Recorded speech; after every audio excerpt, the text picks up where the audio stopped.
اعوذ باللہ من الشیطان الرجیم بسم اللہ الرحمن الرحیم الحمد للہ الذی ہدانا لہذا وما کننا لنہتدی لولا ان ہدانا اللہ، یعنی تمام تعریفیں اللہ رب العزت کے لیے ہیں جس نے ہمیں ہدایت کی راہ دکھائی، اور اگر اللہ ہمیں ہدایت کی راہ نہ دکھائے تو ہم کچھ بھی کر نہ پائیں۔ تمام تر درود و سلام ہوں اللہ کے حبیب سید الانبیاء امام الانبیاء حضور جان عالم صلی اللہ تعالی علیہ وآلہ وسلم پر، اس دعا کے ساتھ کہ اللہم ارحمنا بالقرآن الکریم۔ آج کا پروگرام شروع کر رہی ہوں۔ جناب، ہمارے پروگرام کا بنیادی مقصد صنف نازک کو، ہماری بہنوں کو، ماؤں کو، بچیوں کو، بیٹیوں کو، ویمن کو جو کہ اپنے گھرانوں کی بنیاد ہیں، اکائی ہیں، دین سکھانا ہے، شریعت مطہرہ کے بنیادی اصول سمجھانے ہیں تاکہ ہر گھر میں شریعت مطہرہ کی پریکٹس کو عمل میں لایا جا سکے۔ آج ہم بات کر رہے ہیں قرآن مجید برہان رشید کے تعلق سے، یعنی آج بھی ہم قرآن کے احکام پہ بات کریں گے۔ تعارف کرواتی چلوں، ہمارے ساتھ جو مہمان اسکالرز موجود ہیں، جو بہنیں، جو عالمات موجود ہیں، ان دونوں کا ایک ساتھ تعارف کرواتی ہوں۔ عالمہ سیدہ عائزہ عامر اور عالمہ سیدہ علیہ شارق ہمیں آج جوائن کر رہی ہیں۔ سلام عرض کرتی ہوں، السلام علیکم ورحمۃ اللہ۔ وعلیکم السلام ورحمۃ اللہ۔ آپ دونوں خیریت سے ہیں؟ الحمدللہ، ماشاء اللہ، دعا گو ہوں اللہ تبارک و تعالیٰ سلامت رکھے۔ اور جناب، ہماری خوش بختی ہے، خوش نصیبی ہے، اور میں سمجھتی ہوں کہ سعادت مندی ہے کہ ہم آپ سے سیکھتے ہیں اور آپ ہمارے مینٹور ہیں، ہمارے بڑے ہیں، اور فیض بخش ہیں، فیض گستر ہیں، فیض رساں ہیں۔ شیخ الحدیث مفتی محمد احسن نوید خان نیازی دامت فیوضہم ہماری رہنمائی کے لیے آن بی پر براہ راست موجود ہیں۔ سلام عرض کر رہی ہوں، السلام علیکم ورحمۃ اللہ وعلیکم وبرکاتہ۔ السلام ورحمۃ اللہ وبرکاتہ۔ آپ خیریت سے ہیں؟ الحمدللہ رب ایک العالمین۔ بریک شامل کر رہی ہوں حضرت، پھر ہم بریک سے واپس آتے ہیں اور سوالات کا سلسلہ شروع کریں گے۔ جناب ایک بریک لے رہے ہیں، درود پڑھتے رہیے۔ السلام علیکم ورحمۃ اللہ۔ بسم اللہ الرحمن الرحیم، السلام علیکم ورحمۃ اللہ۔ جناب، آج دین اور خواتین میں ہم قرآن کے احکام ہی کے تعلق سے گزشتہ کئی ہفتوں سے ہمارا یہ عنوان ہے، اور آج بھی ہم اسی پہ کلام کر رہے ہیں۔ قرآن کریم اللہ تبارک و تعالی کا کلام، یعنی کلام اللہ، حبل اللہ، اور جناب یہ زندگی کے ہر شعبے پہ ہمارے لیے رہنمائی رکھتا بھی ہے، اور ضرورت اس امر کی ہے کہ بندہ مومن کا اس سے جو تعلق ہے وہ قرات کا ہو، یعنی تلاوت کا ہو، اور جناب تفکر کا ہو، تدبر کا ہو، اس پہ عمل کا ہو۔ آج جو عالمات میری آپ کی ہم سب کی رہنمائی کے لیے موجود ہیں، جیسے کہ گزشتہ پروگرام میں ہم نے حضور جان عالم صلی اللہ علیہ وآلہ وسلم کے انداز تلاوت پہ کلام کیا تھا، اس حوالے سے بات بھی ہوئی تھی۔ آج میں چاہتی ہوں کہ ہم بات کریں کہ آج پہلے کچھ مخصوص صورتوں کے حوالے سے بات ہو، اور پھر آپ نماز میں کن صورتوں کی تلاوت فرمایا کرتے تھے۔ تو ہمارے ساتھ جڑے رہیے، اور آپ نے کالز بھی کرنی ہے ان نمبرز پہ جو ٹی وی سیٹ پہ دیکھ رہے ہیں۔ سورہ فاتحہ سے شروع کرتے ہیں آج کا پروگرام، اور سورہ فاتحہ کی فضیلت عالمہ علیہ شارق آپ کے سمت آؤں گی، اور اس سورہ مبارکہ کے مختلف نام اس پہ کلام کیجیے۔ بسم اللہ الرحمن الرحیم۔ سورہ فاتحہ قرآن مجید کی سب سے پہلی صورت ہے جس سے قرآن مجید کا آغاز ہوتا ہے۔ اس صورت مبارکہ کے حوالے سے بہت سی احادیث کریمہ میں فضیلت وارد ہوئی ہے کہ صحیح مسلم میں ہے، حضرت ابو ہریرہ رضی اللہ تعالی عنہ سے منقول ہے کہ رسول اللہ صلی اللہ علیہ وسلم نے فرمایا کہ اللہ تبارک و تعالی نے فرمایا کہ نماز میں نے سورہ فاتحہ کو اپنے اور اپنے بندے کے درمیان تقسیم کر دیا ہے، اس طرح سے کہ نصف میرے لیے ہے اور نصف میرے بندے کے لیے۔ رسول اللہ صلی اللہ علیہ وسلم نے فرمایا کہ اللہ تبارک و تعالی نے فرمایا کہ جب میرا بندہ نماز میں کہتا ہے الحمدللہ رب العالمین، تو اللہ تبارک و تعالی فرماتا ہے کہ میرے بندے نے میری حمد کی۔ جب بندہ کہتا ہے الرحمن الرحیم، تو اللہ تبارک و تعالی فرماتا ہے اس نے میری ثنا کی۔ جب وہ کہتا ہے مالک یوم الدین، تو اللہ تبارک و تعالی کہتا ہے اس بندے نے میری بزرگی بیان کی۔ سبحان اللہ۔ جب بندہ کہتا ہے ایاک نعبد و ایاک نستعین، تو اللہ تبارک و تعالی فرماتا ہے کہ یہ آیت میرے اور میرے بندے کے درمیان مشترک ہے، اور میرے بندے نے جو سوال کیا اس کو وہ عطا کر دیا گیا۔ اس طرح سے جب وہ کہتا ہے اہدنا الصراط المستقیم سے لے کے ولا الضالین تک، تو اللہ تبارک و تعالی فرماتا ہے جو اس نے سوال کیا وہ اس کا ہوا۔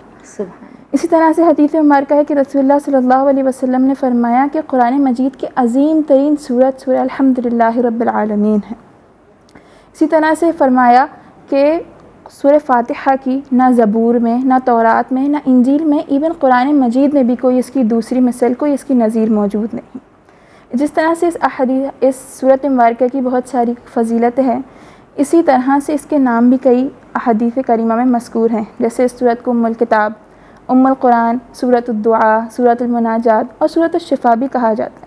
شفا کے حوالے سے ہے کہ حدیث مبارکہ کا مفہوم ہے کہ رسول اللہ صلی اللہ علیہ وسلم نے فرمایا کہ جو شخص اس سورت کو 7 مرتبہ پڑھتا ہے، اپنے اوپر دم کرتا ہے یا پانی میں پڑھ کے بھوکتا ہے، تو کوئی ذہنی بیماری ہو یا جسمانی بیماری ہو تو اللہ تبارک و تعالیٰ اس سورت کی برکت سے اس کی وہ بیماری کو دور فرماتا ہے۔ تو ہمیں چاہیے کہ آج کل ہم بیماریوں میں ذہنی طور پہ ہم شکار ہو جاتے ہیں مشکلات کا، تو اس سورت کا اہتمام ذہنی مریضوں میں بھی کہہ دیجیے اضافہ ہو گیا ہے، ذہنی طور پہ ہم مشکلات میں آ جاتے ہیں، کوئی امراض ایسے ہو جاتے ہیں، تو یہ اس سورت کا اہتمام کریں، اس کو سنیں اور اس کی تلاوت بھی کریں۔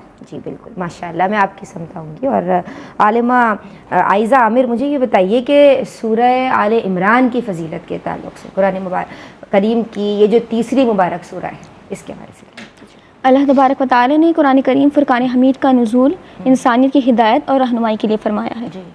اس سورہ مبارکہ میں جو قرآن کریم کی تیسری صورت ہے اور جو مدینہ منورہ میں نازل ہوئی، اس سورہ میں اللہ تبارک و تعالی نے صبر، اللہ کی راہ میں استقامت، ثابت قدمی، جہاد کی فضیلت، انبیاء کرام کی تصدیق، ان حوالے سے بیان فرمایا ہے۔ اس سورہ کے کئی فضائل ہیں، جن میں سے ایک فضیلت اس کی یہ بھی ہے کہ یہ قرآن کی 2 روشن صورتوں میں سے ہے۔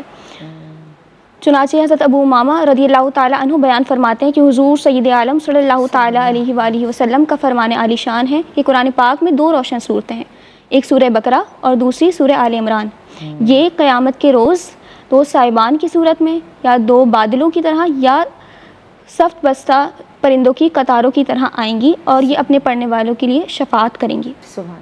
تو گویا معلوم ہوا کہ سورہ آل عمران کی تلاوت ہمارے لیے شفاعت کا باعث بن سکتی ہے۔ اسی طرح دوسری روایت میں بھی مذکور ہے، حضرت عثمان بن عفان رضی اللہ تعالیٰ عنہ بیان فرماتے ہیں کہ جو رات کو سونے سے پہلے سورہ آل عمران کی آخری آیات پڑھ لیتا ہے تو اللہ تبارک و تعالیٰ ساری رات اسے عبادت کا ثواب عطا فرماتا ہے۔ مزید حضرت مکحول رضی اللہ تعالیٰ عنہ بیان فرماتے ہیں کہ حضور سید عالم صلی اللہ تعالیٰ علیہ وآلہ وسلم نے فرمایا کہ جو شخص سورہ آل عمران کی تلاوت کرتا ہے تو اللہ تبارک و تعالیٰ اس کے لیے فرشتوں کو مقرر فرما دیتا ہے جو رات تک اس کے لیے دعا گو رہتے ہیں۔ اسی طرح اس سورہ کی 200 جو آیت نمبر ہے، اس میں اللہ تبارک و تعالیٰ نے خصوصاً مومنین کو صبر کی تلقین کی۔ اللہ تبارک و تعالیٰ ارشاد فرماتا ہے کہ اے ایمان والو، صبر کرو اور تم صبر میں ایک دوسرے سے سبقت لے جاؤ، اپنے محاذ پر ڈٹے رہو، اور ساتھ ہی اللہ تبارک و تعالیٰ نے فرمایا کہ اللہ سے ڈرو تاکہ تم فلاح پاؤ، یعنی کامیابی پاؤ تم۔ اس سورہ کے کثیر فضائل میں سے ایک فضیلت یہ بھی ہے کہ اس سورہ کے پڑھنے سے اللہ تبارک و تعالیٰ کا قرب حاصل ہوتا ہے، ہم اللہ کے مزید قریب ہو جاتے ہیں یہ سورہ پڑھنے سے، اور اسی طرح ہماری گناہوں کی تلافی بھی ہو جاتی ہے سورت پڑھنے سے، اور ہمیں قبر کے عذاب سے بھی نجات حاصل ہو جاتی ہے۔ سبحان اللہ۔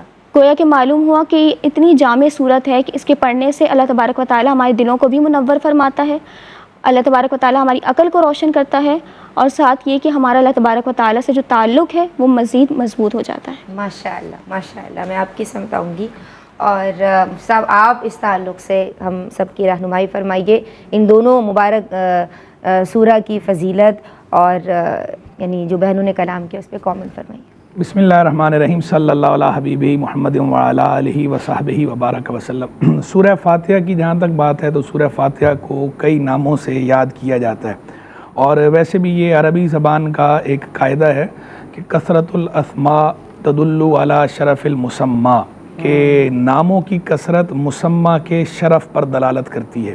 کسی چیز کے نام زیادہ ہوں تو یہ اس بات پر دلالت ہوتی ہے، اس بات کی نشانی ہوتی ہے، علامت ہوتی ہے کہ یہ جس کے نام ہیں وہ بہت زیادہ شرف والی چیز ہے۔ تو سورہ فاتحہ پر بھی اسی قاعدے کا انطباق کر کے دیکھیں کہ سورہ فاتحہ کے جب اتنے سارے نام ذکر ہوئے ہیں تو اتنے ناموں کا ہونا یہ اس بات پہ دلالت کرتا ہے کہ یہ سورت بہت زیادہ شرف والی ہے، اس کی فضیلت اور شرف کی کوئی انتہا نہیں۔ سورہ فاتحہ کو سورہ فاتحہ بھی کہا جاتا ہے، اس سورت کو ام القرآن بھی کہا جاتا ہے، اس سورت کو کنز بھی کہا جاتا ہے، شافیہ بھی کہا جاتا ہے، شفا بھی کہا جاتا ہے، کافیہ بھی کہتے ہیں، وافیہ بھی کہتے ہیں، نور بھی کہتے ہیں، سبع مثانی بھی کہتے ہیں، اور بھی اس کے نام ذکر کیے جاتے ہیں۔ سورۃ تعلیم المسئلہ بھی اس کو کہا جاتا ہے۔ کنز کہتے ہیں خزانے کو، تو اس صورت کو گویا خزانہ قرار دیا گیا ہے۔ اسی طرح اس صورت کو نور بھی کہا جاتا ہے کہ اس کے مضامین نور ہی نور پر مبنی ہیں۔ پھر اسی طرح اس صورت کو جو تعلیم المسئلہ کہا جاتا ہے، تو تعلیم المسئلہ کا مطلب یہ ہے کہ مسئلہ یعنی سوال کی تعلیم دینا، دعا کی تعلیم دینا، کیونکہ اس صورت کے ذریعے دعا کی تعلیم دی گئی ہے، یعنی یہ بتایا گیا ہے کہ اللہ تبارک و تعالیٰ سے دعا کیا مانگنی ہے اور کیسے مانگنی ہے۔ کہ آپ صورت میں غور کریں، دیکھیں پہلے جو ہے وہ 3 آیات میں اللہ تبارک و تعالیٰ کی حمد و ثنا بیان کی گئی ہے، اور آخری 3 آیات میں دعا ہے، اور جو بیچ والی آیت ہے 7 آیتیں ہیں ٹوٹل، تو جو بیچ والی آیت ہے اس آیت کے اندر جو ہے وہ دعا کا پہلو بھی ہے اور اس آیت میں حمد و ثنا کا پہلو بھی ہے۔ تو گویا جب اللہ سے دعا مانگنی ہو تو یہ تعلیم کیا جا رہا ہے کہ پہلے اللہ کی حمد و ثنا بیان کرو، اللہ کی تعریف کرو، اس کے بعد اللہ سے دعا مانگو، تاکہ اللہ تبارک و تعالیٰ کی اجابت کا، قبولیت کا در واہ ہو جائے، کھل جائے۔ اسی طرح جو ہے سورت کو جو شفا کہا جاتا ہے، یہ سورت شفائے ابدان بھی ہے، یہ سورت شفائے ارواح بھی ہے، روحوں کے لیے بھی شفا کا باعث ہے، جسموں کے لیے بھی شفا کا باعث ہے، اور شفائے بیان بھی ہے، علمی شفا بھی عطا فرماتی ہے کہ جو سوالات پیدا ہوتے ہیں ان کے جوابات کی طرف رہنمائی کرتی ہے، اشارہ کرتی ہے۔ اور اس صورت کو جو کافیہ کہا جاتا ہے کہ یہ کافی ہے، وافیہ ہے، جامع ہے، تمام مضامین کی طرف اشارے اپنے ضمن میں لیے ہوئے ہے۔ 7 مثانی اس لیے کہا جاتا ہے کہ 7 آیتیں ہیں اور بار بار ان کی تکرار ہوتی ہے، نماز میں بار بار سورہ فاتحہ پڑھی جاتی ہے، اس لیے اس کو 7 مثانی کہا جاتا ہے۔ یہ سورت جو ہے وہ اس کی اہمیت کا اندازہ یہاں سے لگائیے کہ نماز میں اس سورت کو پڑھنا واجب ہے، نماز میں اس سورت کو بندہ پڑھتا ہے اور بار بار پڑھتا ہے۔ پھر اس کی آپ سگنیفیکنس کا اندازہ اس سے لگائیں کہ دیکھیں سورہ فاتحہ میں بندہ کیا کہتا ہے، اہدنا الصراط المستقیم، اے اللہ مجھے سیدھے راستے کی، ہمیں سیدھے راستے کی ہدایت عطا فرما، ہمیں سیدھے راستے پہ چلا۔ اب بندے نے اللہ سے ہدایت کا سوال کیا تو آگے آپ پورے قرآن کو پڑھیے، وہ پورا قرآن جو ہے اس سوال کا جواب ہے۔ یعنی سورہ فاتحہ آغاز میں ہے تو یہ بندہ دعا کر رہا ہے اللہ تبارک و تعالیٰ سے ہدایت کی، اور اس کے بعد آگے وہ جواب دعا ہے، پورا اس دعا کا جو جواب ہے وہ اللہ تبارک و تعالیٰ نے قرآن میں دے دیا، وہ ساری ہدایت اس کے اندر مذکور ہے، انسٹرکشنز ہیں، ڈائریکشنز ہیں، ڈوز ہیں، ڈونٹس ہیں، یہ سب رہنمائی کر دی گئی ہے۔ اور قرآن کا خلاصہ بھی اس کے اندر آگے ہے، جیسے مقدمے کے اندر قرآن کا خلاصہ ہوتا ہے، تو یہ فاتحہ ہے، آغاز کرنے والی ہے، اس سے قرآن کا آغاز ہو رہا ہے، دیباچہ ہے، مقدمہ ہے، پریفیس ہے، تو اس کے اندر قرآن کا خلاصہ بھی موجود ہے۔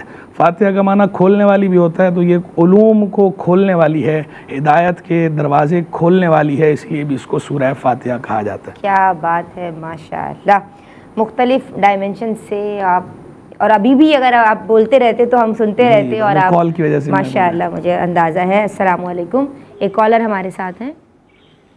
ہیلو، السلام علیکم۔ وعلیکم السلام جی بہن، کیا نام ہے اور کیا پوچھنا چاہتی ہو؟ ویلکم۔ بات کر رہی ہوں راول پنڈی سے۔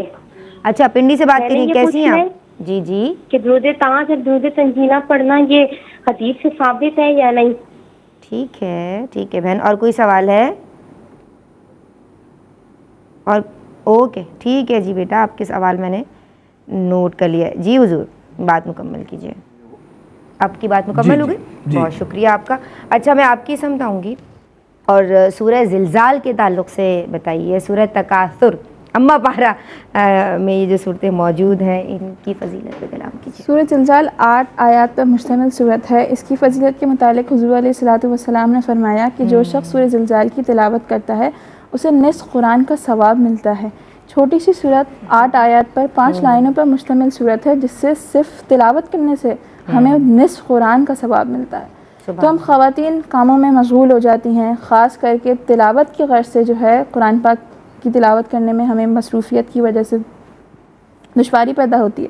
تو ہمیں چاہیے ہم کچن کے کاموں میں ہوں یا دوسرے کاموں میں ہوں، اپنی زبان کو اس صورت کے تکرار سے تر رکھیں۔ چھوٹی سی صورت ہے، پڑھتے رہیے اور اللہ تبارک و تعالیٰ سے یہ ثواب کی امید رکھتی رہیے۔ سبحان اللہ، اسی طرح یاد کر لیں تو اور زیادہ آسانی ہو جائے گی۔ چھوٹی سی صورت ہے، 8 آیات ہیں، بالکل، اور آسان سی ہے بالکل۔ اسی طرح سے سورہ تکاثر ہے، اس میں کثرت مال، کثرت اولاد اور خزانے کے حوالے سے ذکر ہے۔ سورہ تکاثر کے حوالے سے فضیلت کے بارے میں بات کی جائے تو حدیث مبارکہ ہے کہ رسول اللہ صلی اللہ علیہ وسلم نے فرمایا کہ کیا صحابہ کرام سے فرمایا کہ کیا کوئی شخص رات میں 1000 آیات کی تلاوت کر سکتا ہے؟ تو صحابہ کرام رضوان اللہ علیہم اجمعین نے عرض کی کہ یا رسول اللہ صلی اللہ علیہ وسلم، کسی کے لیے کیسے ممکن ہے کہ وہ ایک رات میں 1000 آیات کی تلاوت کرے؟ تو آپ علیہ الصلوۃ والسلام نے فرمایا کہ کیا تم سورہ تکاثر کی تلاوت نہیں کر سکتے؟ یعنی جو شخص سورہ تکاثر کی تلاوت کرتا ہے رات میں اسے 1000 آیات پڑھنے کا ثواب ملتا ہے۔ اللہ اکبر۔ اسی طرح سے ایک اور حدیث مبارکہ میں ہے کہ جو شخص سورہ تکاثر یعنی الہاکم التکاثر کی تلاوت کرتا ہے اور اس کے پڑھنے کے بعد اس کی آنکھوں سے آنسو جاری ہو جاتے ہیں تو اسے جنت کی بشارت دی گئی ہے۔ ہمارا دنیا میں اصل مقصد اللہ تبارک و تعالیٰ کی عبادت کرنا ہے، اس کی رضا حاصل کرنا ہے، اور آخرت میں اسی کی رحمت، اسی کے کرم سے جنت کو پانا ہے۔ اس سورت کی تلاوت کرتے وقت رقت طاری ہو، آنکھوں سے آنسو جاری ہوں تو ایسے ہمیں جنت کا ایک ذریعہ مل گیا ہے۔ لیکن اب اس بشارت کا یہ مطلب نہیں کہ آپ جو چاہیں کریں، اس کے ساتھ یہ ہے کہ آپ کے اوپر رقت طاری ہو، آنکھوں سے آنسو جاری ہوں، اور اللہ تبارک و تعالیٰ نے جن امور سے روکا ہے آپ اس سے روکیں، گناہوں سے بخشیں، تو پھر اللہ تبارک و تعالیٰ کا کرم ہوگا کہ وہ ہمارے لیے ایسے ذرائع کر دے گا اس صورت کے طفیل کہ ہمارے لیے جنت والے اعمال کرنا آسان ہو جائے گا۔ نعمتوں کا سوال ہوگا، بالکل جواب طلبی ہوگی تو آپ کو پریپیئر رہنا ہے، اللہ تبارک و تعالیٰ سے ہوشیار ہو جائے، بالکل اللہ تبارک بہت زیادہ آپ سورت کی تلاوت کریں تو اللہ تبارک و تعالیٰ سے اس امید سے کریں کہ ہم جب یہ کریں گے ہم اللہ تبارک و تعالیٰ کی خشیت محسوس کریں گے تو اللہ تبارک و تعالیٰ انشاءاللہ ضرور بضرور ہمیں جنت میں داخل فرمائے گا۔ واہ سبحان اللہ۔ اور یہ نہیں کہ صرف گناہوں کے بارے میں، نعمتوں کے بارے میں سوال ہوگا، جو نعمتیں اس نے عطا کی ہیں ذرا دیکھیے اپنے سراؤنڈنگ میں، پھر معلوم ہوگا۔ میں آپ کی سمجھاؤں گی اور سورہ دخان کی فضیلت پہ کلام کیجیے۔ سورہ دخان اس سورہ کی آیت نمبر 10 میں موجود لفظ دخان یعنی دھواں سے ماخوذ ہے۔ اس سورہ میں اللہ تبارک و تعالیٰ نے گزشتہ اقوام کے انجام، قرآن مجید کا عظیم نزول اور اللہ تبارک و تعالیٰ نے اپنی شان کا بیان فرمایا ہے۔ اسی طرح اس سورت میں بنی اسرائیل کے بھی واقعات ہیں اور فرعون کی بھی داستان ہے۔ سورہ دخان کی فضیلت میں کئی احادیث مبارکہ موجود ہیں، جن میں سے ایک روایت یہ ہے، حضرت ابو ہریرہ رضی اللہ تعالیٰ عنہ بیان فرماتے ہیں کہ حضور سید عالم صلی اللہ تعالیٰ علیہ وآلہ وسلم نے بیان فرمایا کہ جو شخص رات کو سورہ دخان کی تلاوت کرے گا تو اللہ تبارک و تعالیٰ اس کے لیے 70,000 فرشتے مقرر فرما دے گا جو صبح تک اس کے لیے دعا کرتے رہیں گے۔ تو گویا میں معلوم ہوا کہ جو بھی سورہ دخان کی تلاوت کرے گا اللہ تبارک و تعالیٰ اس کو گناہوں سے بھی بخش دے گا اور اس کے لیے خصوصی رحم و کرم بھی نازل فرمائے گا۔ مزید روایت میں موجود ہے کہ جس نے جمعے کے دن سورۃ دخان کی تلاوت کی تو اللہ تبارک و تعالیٰ اس کے لیے جنت میں گھر بنا دے گا۔ سورۃ دخان کے پڑھنے کے کئی دنیاوی بھی فائدے ہیں اور دینی بھی فائدے ہیں۔ اس کی کئی فوائد میں سے ایک یہ فائدہ بھی ہے کہ اس سے علم اور عمل میں اللہ تبارک و تعالیٰ اضافہ فرماتا ہے، اللہ تبارک و تعالیٰ دل کو منور فرماتا ہے، اور جہنم سے بچنے کی وجہ سے اللہ تبارک و تعالیٰ ایسا ہمارے اعمال آسان فرما دیتا ہے کہ ہم جہنم سے بچ جائیں ان اعمال کے ذریعے اور جنت کی طرف ہم راغب ہوں مزید۔ اسی طریقے سے قرآن کریم میں موجود کئی صورتیں اور بھی ہیں جن کی فضیلت اللہ تبارک و تعالیٰ نے بیان فرمائی ہے۔ جو سورۃ دخان ہے خصوصاً اس حوالے سے یہ بیان بزرگان دین فرماتے ہیں کہ اس کے پڑھنے سے دل نرم ہو جاتا ہے، اور رسول اللہ نے ارشاد فرمایا کہ جنت میں داخل وہ لوگ ہوں گے کہ جن کے دل پرندوں کی طرح یعنی چڑیوں کی طرح نرم ہوں گے، اور جن کے دل نرم ہوتے ہیں ان پر اللہ تبارک و تعالیٰ کا جو کلام ہے وہ زیادہ اثر انداز ہوتا ہے، وہ ہدایت کو جلدی اپنا لیتے ہیں، اسی طریقے سے وہ لوگوں کا احساس زیادہ کرتے ہیں۔ تو خلاصہ کلام یہ ہے کہ ہم سورۃ دخان کو اپنی روٹین میں شامل کریں اور اس کی برکتوں سے محروم نہ رہیں انشاءاللہ۔ ماشاءاللہ۔ ایک بریک بھی شامل کر رہے ہیں جی، درود پڑھتے رہیے۔ السلام علیکم ورحمۃ اللہ۔ یہ جناب احکام اس میں سیکھیں خواتین دین کے، اور خواتین دین کے احکام سیکھ رہی ہیں۔ دعا ہے کہ پروردگار ہم سب کو اس پہ عمل کی بھی توفیق عطا فرما۔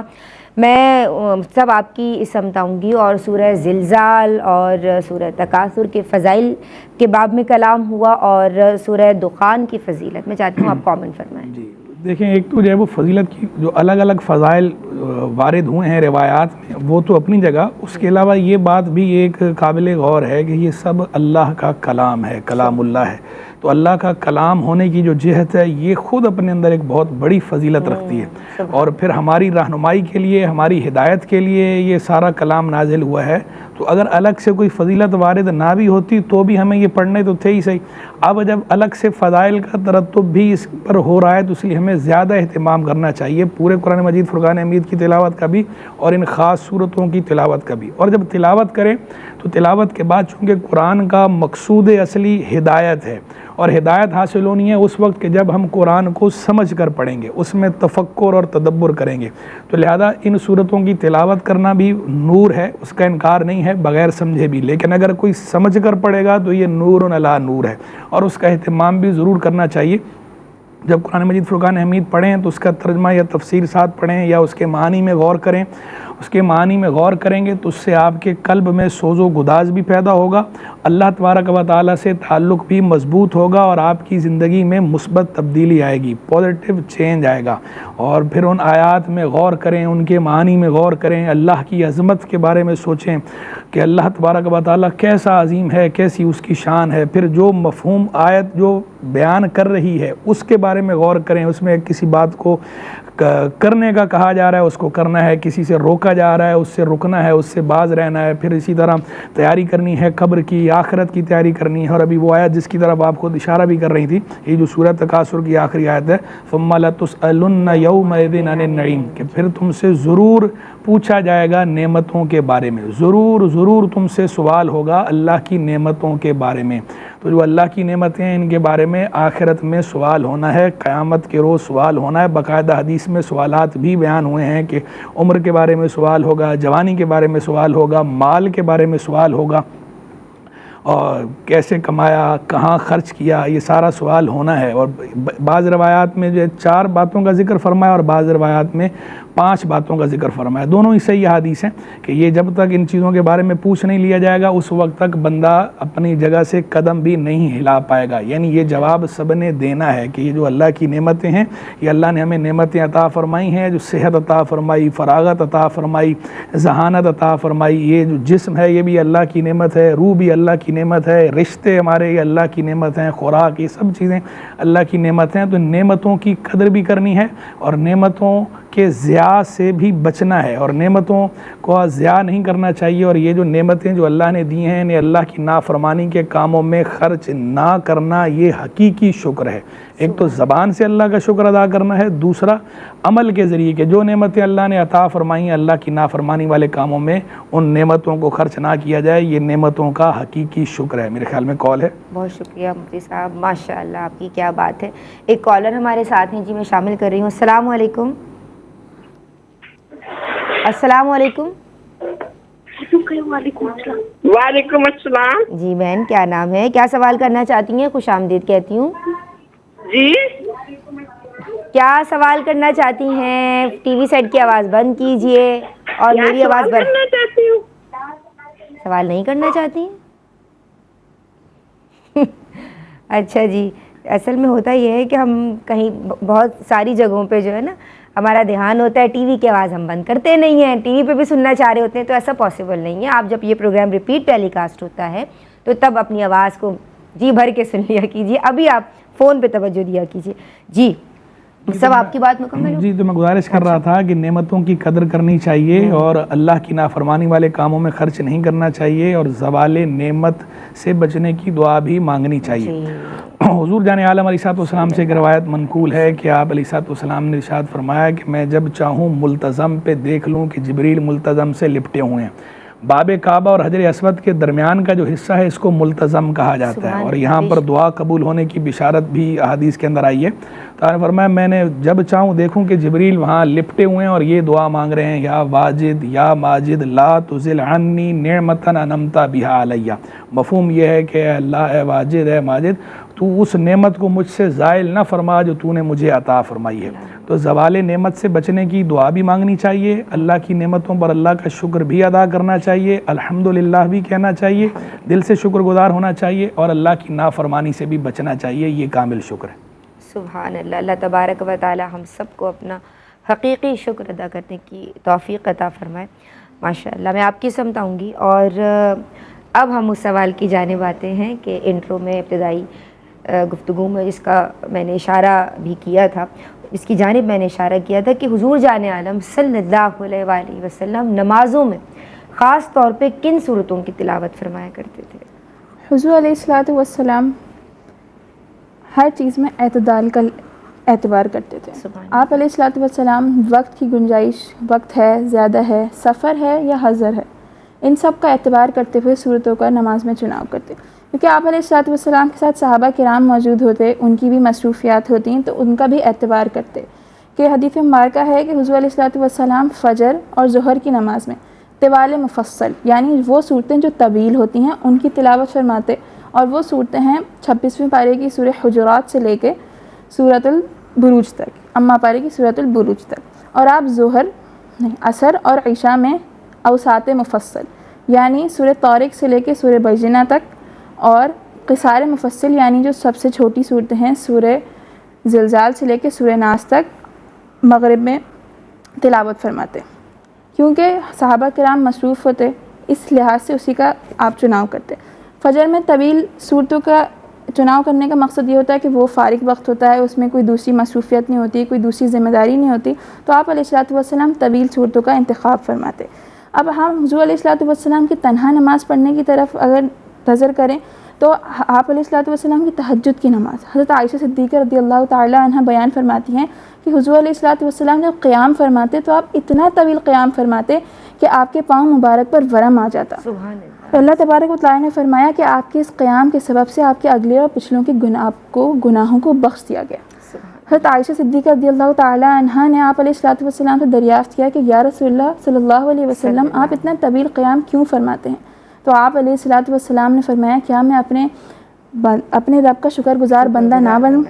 آپ علیہ الصلوۃ والسلام جب تنہا نماز پڑھ رہے ہیں تو آپ کے ذوق و شوق کا عالم یہ ہے کہ پاؤں پر ورم آ رہے ہیں، اور جب صحابہ کرام کے ساتھ کر رہے ہیں تو ان کی فیزیبلٹی کا بھی لحاظ رکھ رہے ہیں.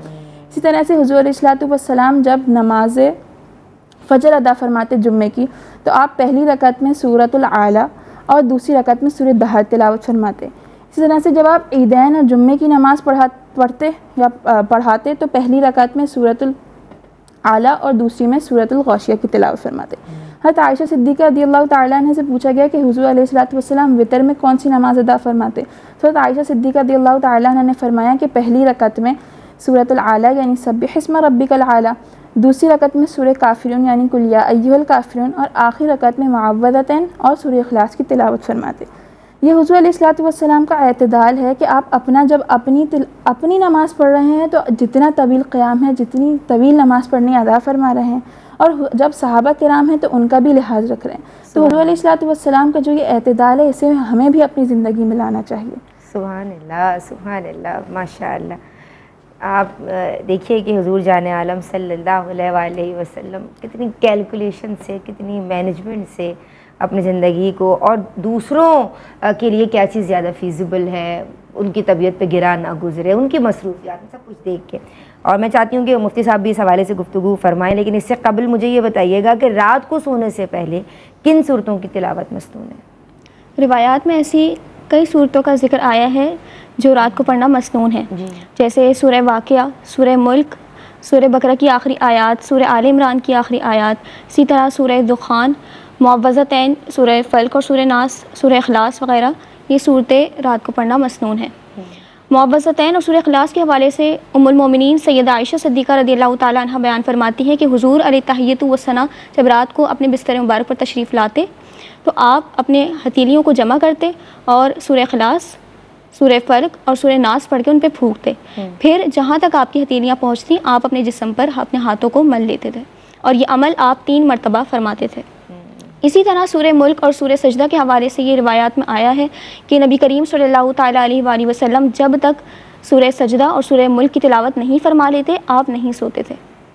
سورہ ملک کے حوالے سے مزید یہ بھی آتا ہے روایات میں کہ حضور صلی اللہ تعالیٰ علیہ وآلہ وسلم نے فرمایا کہ قرآن پاک کی ایک صورت ہے جو 30 آیات پر مشتمل ہے، جو بھی اس سورہ کو پڑھے گا اللہ تبارک و تعالیٰ اس سے عذاب قبر کو دور فرما دے گا.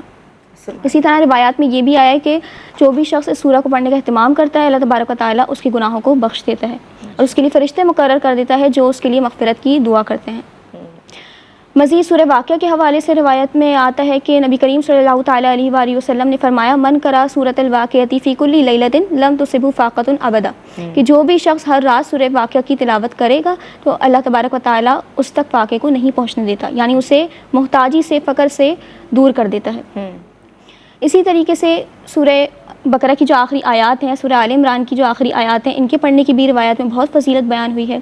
جب ہم رات کو قرآن پاک کی تلاوت کرتے ہیں تو اس سے ہمارے دلوں کو سکون حاصل ہوتا ہے مزید، کیونکہ وہ ٹائم ایسا ہوتا ہے کہ جب ہم تمام مصروفیات سے فارغ ہو کر تلاوت قرآن کے لیے وقت نکال رہے ہوتے ہیں تو اللہ تبارک و تعالیٰ کے قرب کا یہ مزید ذریعہ بن جاتا ہے، کیونکہ اس وقت ہمیں کوئی مصروفیات نہیں ہوتی، ہمارا ذہن الجھنوں کا شکار نہیں ہوتا یا کوئی فوری طور پہ ہمیں کام نہیں ہوتا، تو اس ٹائم پر جب ہم تلاوت قرآن پاک کرتے ہیں تو زیادہ وہ ہمارے دل پر اثر انداز ہوتی ہے۔ سبحان اللہ۔ تو خلاصہ کرام یہ اللہ تبارک و تعالیٰ خود بھی فرماتے ہیں الا بذکر اللہ تطمئن القلوب، کہ اللہ تبارک و تعالیٰ کے ذکر ہی میں دلوں کا سکون ہے۔ کیا بات، تو ہمیں چاہیے کہ ہم رات کو خصوصی طور پر کچھ ٹائم تلاوت قرآن کے لیے بھی مختص کریں، اور تلاوت قرآن سے پھر ہمارے ذہن کو بھی سکون حاصل ہوگا، ہماری روحانیت میں بھی اضافہ ہوگا اور ہمارے دلوں کو بھی اطمینان حاصل ہوگا۔ اس سب میں آپ کی سمت آؤں گی، میں چاہتی ہوں آپ تبصرہ فرمائیں۔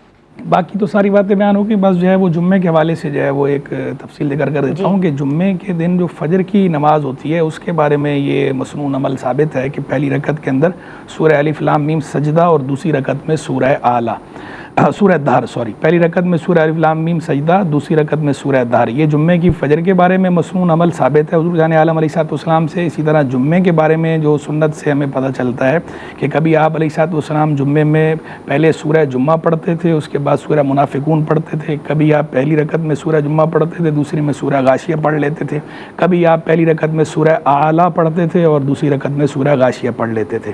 تو یعنی یہ تین طرح کا عمل آپ علیہ السلام کی سنت سے ثابت ہے نماز جمعہ کے بارے میں، اور جمعے کی فجر کی نماز کے بارے میں جو ثابت ہے وہی میں نے عرض کر دیا۔ تو اس طرح کوئی اگر کرتا ہے تو بہت اچھی بات ہے، لیکن جو ہے وہ اس کا ایسا معمول بندہ نہ بنا لے کہ جس سے یہ تاثر پیدا ہونا شروع ہو جائے کہ ایسا کرنا ضروری ہے یا واجب ہے۔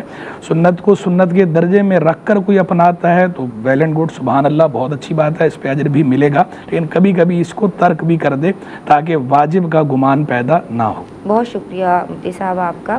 راول پنڈی سے ایک بہن نے کال کی، ان کا سوال شامل کر لوں؟ جی یہ پوچھ رہی تھیں کہ درود پاک اور درود تنجینا یا تنجینا پڑھنا کیا حدیث سے ثابت ہے؟ دیکھیں، اس کو جو ہے وہ تنجینا بھی کہہ سکتے ہیں، تنجینا بھی کہہ سکتے ہیں، باب افعال سے لیں تو جو ہے تنجینا اور باب تفعیل سے لیں تو تنجینا، دونوں طرح جو ہے اس کا تلفظ کرنا درست ہے، دونوں طرح ضبط درست ہے۔ رہ گئی بات یہ کہ یہ حدیث سے ثابت ہے یا نہیں، تو حدیث سے ثابت نہیں ہے، بعین ہی کوئی ایسی حدیث موجود نہیں جس میں یہ کلمات تعلیم فرمائے گئے ہوں، لیکن یہ درود شریف جو اس کے اندر کلمات ہیں ان میں چونکہ کوئی شرعی خرابی موجود نہیں ہے، کوئی سقم نہیں ہے، تو لہذا اس کا پڑھنا درست ہے، کیونکہ ہمیں جو درود پاک پڑھنے کا حکم دیا گیا ہے اس کے اندر ہمیں خاص نہیں کیا گیا، اسپیسیفائی نہیں کیا گیا کہ آپ نے بس ان کلمات کے ساتھ ہی درود پڑھنا ہے، ان کلمات کے علاوہ درود نہیں پڑھنا، مطلق حکم ہے۔ تو کوئی بھی ایسے کلمات کہ جو شرعی حدود و قیود کے اندر ہوں، جو شریعت کے کسی حکم سے ٹکراتے نہ ہوں اور حضور جان عالم علیہ السلام کے شایان شان ہوں، ان کے اندر کوئی اور ایسی خرابی کا پہلو موجود نہ ہو، تو وہ کلمات، ان کلمات کے ساتھ درود شریف پڑھنا بالکل جائز ہوتا ہے، درست ہوتا ہے، اور یہی وجہ ہے کہ علماء امت بھی اور پاکان امت الگ الگ سیغوں کے ساتھ درود شریف پڑھتے رہے ہیں، اور باقاعدہ اس پہ باضابطہ کتابیں تالیف فرمائی ہیں علماء امت نے، اور اس میں وہ مجموعے ترتیب دیے ہیں درود شریف کے، اور مختلف اکابر سے، علماء دین سے، صوفیہ صافیہ سے جو الگ الگ سیغے منقول ہیں ان سیغوں کو جمع بھی کیا گیا ہے۔ اور خاص درود تنجینا کی بات کریں تو حافظ شمس الدین سخاوی رحمہ اللہ کی کتاب ہے، بڑے اونچے درجے کے محدث تھے، انہوں نے کتاب درود پاک کے بارے میں ایک تالیف فرمائی تھی القول البدیع کے نام سے۔ اس القول البدیع کے اندر انہوں نے نقل فرمایا ہے علامہ فاکہانی مالکی رحمہ اللہ کی کتاب الفجر المنیر کے حوالے سے کہ ایک بزرگ تھے موسیٰ الدریر، کہ انہوں نے یہ بات بتائی کہ وہ ایک دفعہ سفر پہ تھے، سمندری سفر پہ، تو طوفان نے گھیر لیا اور ایسا شدید طوفان تھا کہ بچنے کی امید نہیں تھی اور سب لوگوں کو موت سامنے نظر آ رہی تھی۔ تو وہ کہتے ہیں کہ اس دوران مجھ پہ غنودگی طاری ہو گئی، اونگ آ گئی، اور میں نے خواب میں حضور جان عالم علیہ السلام کی زیارت کی تو اللہ کے محبوب علیہ السلام نے یہ ارشاد فرمایا کہ لوگوں سے کہو کہ 1000 مرتبہ یہ درود پڑھیں، پھر یہ درود تنجینا یا درود تنجینا کے کلمات ارشاد فرمائے۔ پھر جب وہ کہتے ہیں اٹھا، میں نے اٹھ کے لوگوں کو بتایا، ساتھیوں کو اپنے، اور ہم نے وضو کر کے درود شریف پڑھنا شروع کیا، اور 300 بار ہم نے پڑھا تھا، بھی 1000 بار پورا نہیں کیا تھا، 300 بار پڑھا تھا کہ اللہ نے ہمیں اس طوفان سے نجات عطا فرمائی۔ تو اب یہ بات چونکہ جو ہے وہ یہ ایک بزرگوں کا عمل ہے اور علماء امت نے اس کو تسلیم کیا ہے، قبول کیا، اور خود محدث اس کو تسلیم کر رہے ہیں، لہذا کوئی اگر اس کو پڑھتا ہے تو اس میں کسی قسم کا کوئی حرج نہیں ہے۔ بہت شکریہ حضرت صاحب آپ کا۔ عالمات میں آپ دونوں کا شکریہ ادا کرنا چاہوں گی، عالمہ عالیہ شارق آپ کا، عالمہ عائزہ میرا آپ کا۔ ناظرین آج کے لیے بس اتنا ہی۔ قرآن کریم کی فضیلت ظاہر ہے، بہترین کتاب، مقدس ترین کتاب کلام اللہ ہے، حبل اللہ ہے، اس سے ہر سطح پہ جڑ جائیے، یہ ہدایت ہے، خیر ہے، نور ہے، اور اللہ تبارک و تعالی کی رحمت ہے۔ اللہ تبارک و تعالی ہم سب پہ اپنی رحمت کو بنائے رکھے۔ السلام علیکم ورحمۃ اللہ۔